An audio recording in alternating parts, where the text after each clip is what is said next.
So, we've got a number 1 deluxe meal. Is there anything else I can get you? Yeah, I'd also like a good night's sleep. Excuse me, sir? You know, the I didn't struggle all night with my uncomfortable CPAP mask, or something like the my wife didn't kick me out to sleep on the couch because of my constant tossing and turning. Sir, we don't have anything like that here. I think what you're looking for is Inspire. It's an implant that works inside your body to treat sleep apnea without a CPAP.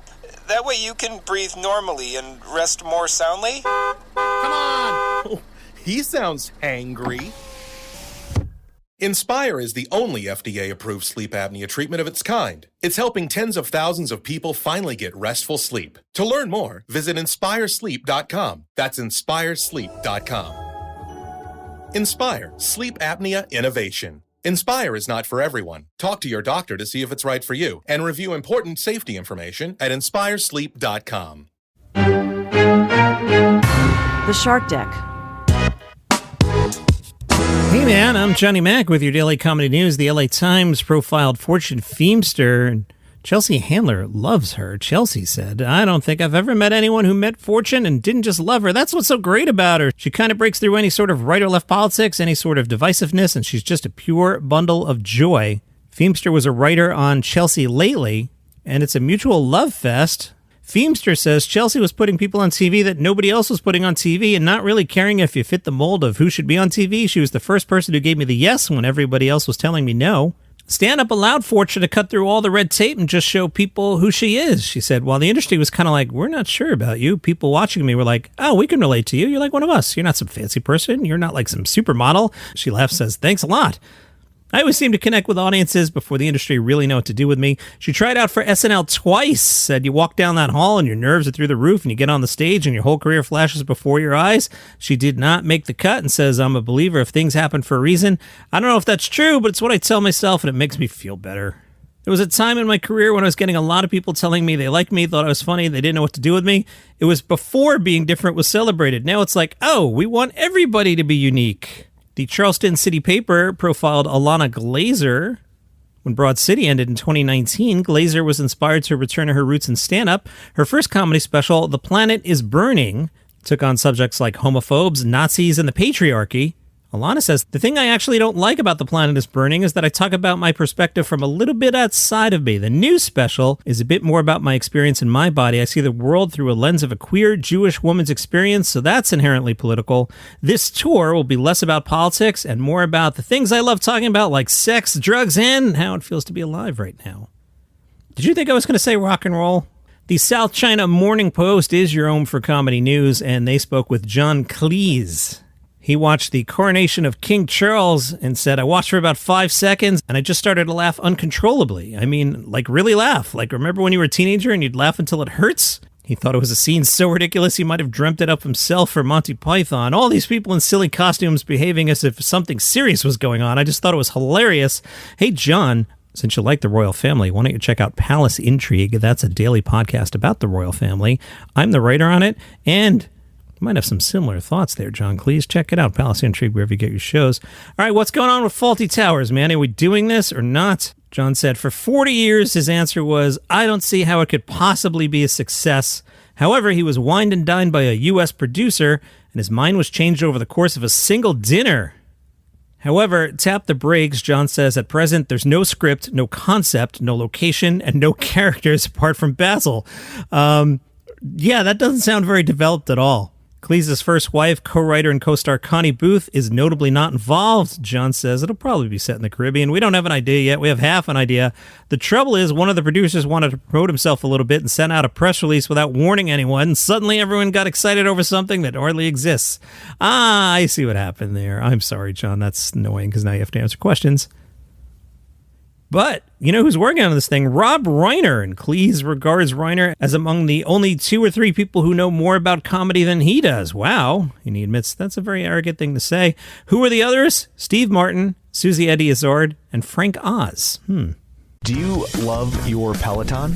Oh, I sure do. Well, I know you do because you started a podcast about one. If you love your Peloton and can't get enough of it and all the news that goes along with it, you should check out our show. It's called The Clip Out. It's a great place to go for instructor news, new classes, motivational tips, corporate machination. We don't just tell you the news, we also give you our thoughts on why things are happening.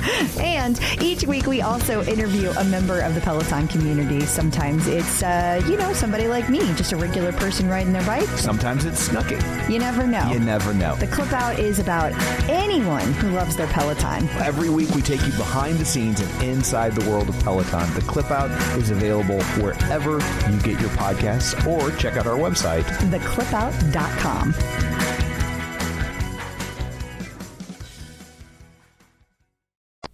From Chortle, Robin Tran says podcasts are bad for stand-up. Hey, I don't know about that. Well, let's see what Robin says. Robin writes, as much as I used to love podcasts, I think the oversaturation of comedians' podcasts in the past few years has been bad for stand-up comedy as an art form. I'm not talking about all or even most comedians, merely a group of some of the top names who are mostly famous from their podcasts rather than their actual stand-up. I wonder who she means there. I could speculate, and this is from Chortle, which is a British site, so it's probably not big American names. My guess, who knows? She writes, technology's gotten to the point where anybody can easily broadcast their thoughts and put them on the internet. I hate those people sitting in their basement, drinking an iced coffee, reading news stories to people, losers.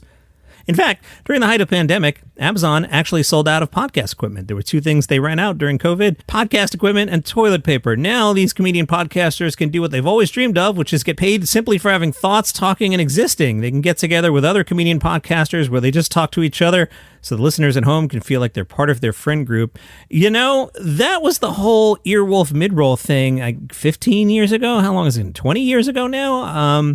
It was like there were like 7 comedians and they would just all go on each other's podcasts. Now, I was working at a company you've heard of that I've mentioned, and I was like, we got to tap into this LA scene, and an executive didn't heed my warning. I digress. And I'm convinced some of these comedians are more interested in glamorizing the lifestyle of a comedian rather than actually being a comedian. They can hype each other up, exaggerating each other's importances, and talk about stand-up comedy being the purest and only true form of expression. And through repetition over the course of hundreds of hours of podcasting, it seeps into the consciousness of their fans and eventually seeps into the culture. Now I'm wondering if she means the Austin crew. When stand-up comedy is presented as the sacred profession, one is the beyond reproach or criticism, these comedians become untouchable. How many times have we heard that comedians are modern-day philosophers and the last bastions of free speech? And when comedians can present themselves in this light, then their fans are along for the ride, get swept up in the hype without even having to hear a single joke from them. And after years of comedians going unchecked and uncriticized, they have free reign to sell ads.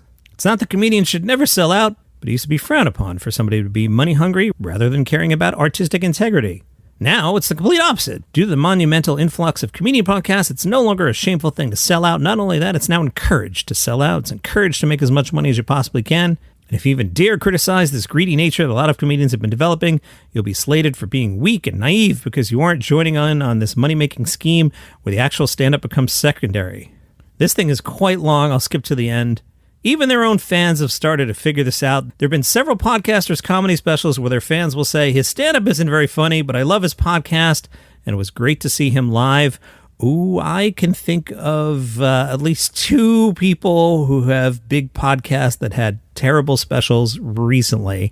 I'm not going to say their names. Robin Tran is heading to the Edinburgh Fringe for the first time with her stand-up showcase. Don't look at me. She does not have a podcast.